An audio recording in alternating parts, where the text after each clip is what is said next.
وہیں پر مر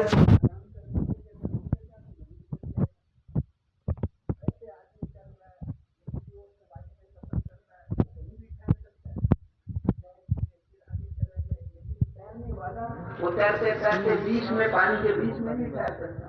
اس لیے فرمایا کہ آپ کا یہ مسلسل محنت ہے محمد صلی اللہ علیہ وسلم. ان کو آپ کو لوگوں کے سمندر میں تیرنا ہے. رات کو تھکے ہوئے جسم کو ہمارے سامنے کھڑا سارے ملکے والے سو جاتے تھے. آپ وضو کر کے نماز میں قرآن پڑھ کے اللہ کو سناتے تھے اور پھر آخر میں دعا میں اپنی کارگزاری بھی سناتے. اے اللہ آج میں فلاں کے پاس گیا تھا, اس نے مجھے دھکے مارے تھے, اے اللہ آپ اسے کچھ نہ